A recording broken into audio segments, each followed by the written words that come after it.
بسم اللہ الرحمن الرحیم۔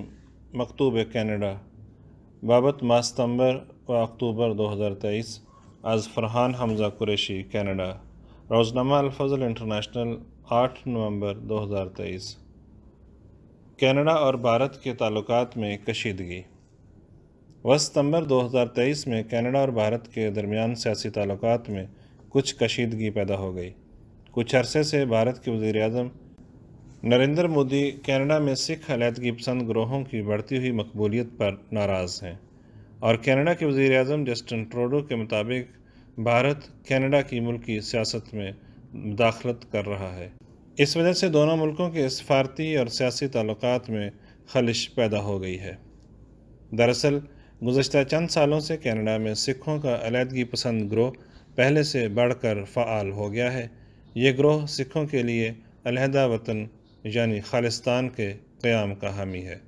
وہ کینیڈا میں مختلف وقتوں میں خالصتان کے قیام کی تحریک چلاتے رہتے ہیں اور ریفرنڈم کرواتے ہیں۔ اس تحریک سے ہندوستان کو خطرہ محسوس ہوتا ہے۔ اگرچہ کینیڈا میں کیے جانے والے ریفرنڈم کا بھارت کی سیاست پر کوئی اثر نہیں، تاہم بھارت کو ڈر ہے کہ کہیں یہ تحریک زور پکڑ کر ہندوستان کی سیاست پر اثر انداز نہ ہو جائے۔ جون 2023 میں سکھوں کے علیحدگی پسند خالصتانی گروہ کے رہنما ہردیپ سنگھ، جو بھارتی نژاد کینیڈین تھے، کو برٹش کولمبیا کے صوبے میں ایک بازار میں قتل کر دیا گیا۔ خالصتانی گروہ کے سرکردہ اور حامی افراد نے اس قتل پر شور اٹھایا اور مختلف ملکوں میں مظاہرے کیے اور حکومتوں پر بھارت کے خلاف دباؤ ڈالا۔ وزیر اعظم ٹروڈو سے نریندر مودی نے جب G20 کے موقع پر ناراضگی کا اظہار کیا اور سکھ علیحدگی پسند گروہوں کے خلاف کارروائی کرنے کو کہا تو میڈیا کی اطلاعات کے مطابق ٹروڈو نے جواباً کہا کہ کینیڈا ہمیشہ پرامن مظاہروں اور آزادی اظہار کا تحفظ کرے گا۔ یہ وہ چیز ہے جو کینیڈا کے لیے بہت اہم ہے۔ کینیڈا تشدد کو روکنے اور نفرت کو کم کرنے کے لیے ہمیشہ تیار رہا ہے۔ یہ بھی یاد رکھنا چاہیے کہ چند افراد کے انفرادی اقدامات مجموعی طور پر کینیڈا کے معاشرے کی نمائندگی نہیں کرتے، لیکن یہ جواب بھارت کو پسند نہ آیا اور ان دونوں ممالک میں تلخی بڑھنے لگی۔ بحوالہ BBC اردو۔ G20 سے واپسی کے چند دنوں بعد ہی 18 ستمبر 2023 کو وزیر اعظم ٹروڈو نے پارلیمنٹ میں بھارت پر کینیڈا کی سیاست میں دخل اندازی کا الزام لگایا، بلکہ ماورائے عدالت قتل کا الزام لگاتے ہوئے کہا کہ اس بات پر یقین کرنے کی قابل اعتماد وجوہات ہیں کہ کینیڈا کی سرزمین پر ایک کینیڈین کے قتل میں انڈین حکومت کے ایجنٹس ملوث ہیں۔ اس قتل سے ان کی مراد ہردیپ سنگھ کا قتل تھا۔ اس الزام کے بعد خاص طور پر دونوں ممالک کی کشیدگی عروج پر پہنچ گئی۔ انڈیا نے فوراً ان الزامات کی بھرپور تردید کی اور پھر دونوں ممالک نے ایک دوسرے کے سفارتکاروں کو اپنے ملک سے نکال دیا۔ بھارت نے اپنے متعدد شہریوں کو کینیڈا جانے پر تنبیہ کی کہ تشدد پسند عناصر کی بنا پر بھارتی شہریوں کا وہاں جانا خطرے کا باعث ہو سکتا ہے، اور کینیڈین شہریوں کے لیے انڈیا کے ویزوں کی فراہمی کا عمل تا حکم ثانی معطل کر دیا گیا۔ اس مہم میں ابتدا سے وزیر اعظم ٹروڈو تنہا ہی کھڑے ہیں۔ اس الزام کے قریباً ایک ماہ بعد امریکہ اور برطانیہ کی وزارت خارجہ نے محتاط بیانات دیے ہیں۔ امریکہ کہتا ہے کہ وہ ان الزامات پر سنجیدہ ہے اور یہ کہ باہمی اختلافات کو دور کرنے کے لیے سفارتکاروں کا موجود رہنا انتہائی ضروری ہے۔ ہم نے انڈین حکومت سے کہا ہے کہ اسے اس خیال پر قائم نہیں رہنا چاہیے کہ کینیڈا کو انڈیا میں اپنے سفارتکاروں کی موجودگی کو کم کرنا چاہیے۔ انڈیا کو اس معاملے میں کینیڈا کی تحقیقات میں تعاون کرنا چاہیے۔ برطانیہ کی وزارت خارجہ نے بھی اسی قسم کا بیان دیا ہے۔ کینیڈا کی وزارت عظمیٰ کی نئی جسٹس۔ 26 اکتوبر 2023 کو وزیر اعظم جسٹن ٹروڈو نے کینیڈا کی عدالت عظمیٰ سپریم کورٹ میں ایک نئی جسٹس میری مورو کے تقرر کا اعلان کیا۔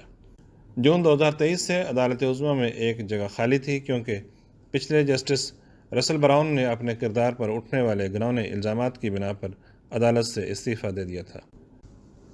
میری مورو کے تقرر سے پہلی مرتبہ کینیڈا کی عدالت عظمیٰ میں عورتوں کی تعداد مرد ججز کی نسبت اکثریت میں ہے۔ میری مورو گزشتہ 29 سال سے جج ہیں اور انہوں نے دنیا کے مختلف ممالک مثلاً یوکرین، ہیٹی، کولمبیا اور مراکش میں ججوں کی ٹریننگ کی ہے۔ امید ہے کہ ان کا وسیع تجربہ عدالت عظمیٰ اور ملک میں عدل و انصاف کے قیام کے لیے مفید ثابت ہوگا۔ ستمبر اکتوبر میں ہر سال کینیڈا کے دو اہم قومی دن منائے جاتے ہیں جن کا تعلق ملک کی قدیم تاریخ سے ہے، خصوصاً اس دور سے جو اب یورپین آباد کاروں کے دور سے موسوم ہے، جس میں ملک کا نقشہ ہمیشہ کے لیے بدل دیا گیا اور قدیم باشندوں کا اقتدار ہاتھ سے جاتا رہا۔ قومی یوم سچائی و مصالحت 30 ستمبر۔ کینیڈا میں ہر سال 30 ستمبر کا دن national day for truth and reconciliation یعنی قومی دن برائے سچائی و مصالحت منایا جاتا ہے۔ اس دن کا پس منظر کینیڈا کی تاریخ کا تاریک باب ہے۔ یورپین آباد کار کینیڈا کی سرزمین پر قدم رکھتے ہی اپنے تسلط کو قائم کرنے کی کوشش میں لگ گئے۔ اس وسیع و عریض زمین پر قبضہ جمانے کے لیے انہوں نے مختلف طریقے استعمال کیے۔ انہوں نے قدیم باشندوں سے جنگیں بھی کی اور آپس میں بعض سمجھوتے بھی کیے۔ یہ ایک لمبی داستان ہے جس میں طرح طرح کے ظلم قدیم باشندوں پر ڈھائے گئے۔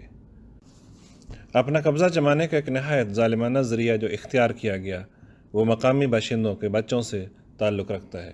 17ویں صدی کے آغاز میں ہی کیتھولک چرچ نے کینیڈا میں اقامتی مدارس یعنی بورڈنگ سکولز کو قائم کیا۔ ان کا مقصد صرف یہ تھا کہ مقامی باشندوں کی اولاد سفید فام کینیڈین سوسائٹی کی رکن بن جائے اور اپنے مذہب، اپنی زبان اور کلچر کو چھوڑ دے، اور مدعا یہ تھا کہ اس طرح جب یہ بچے اپنا کلچر اور اپنا مذہب چھوڑ کر عیسائیت اختیار کر لیں گے تو قدیم باشندوں کی قومی پہچان ختم ہو جائے گی اور ان کا وجود ہی صفحۂ ہستی سے مٹ جائے گا۔ 1883 سے ان مدارس کو گورنمنٹ کی سرپرستی بھی حاصل ہونے لگی اور کیتھولک چرچ کے پادری اور ننز اسے چلاتے رہے۔ یہ سلسلہ 1996 تک چلتا رہا۔ ان اقامتی مدارس کو ریزیڈنشل سکولز کہا جاتا ہے۔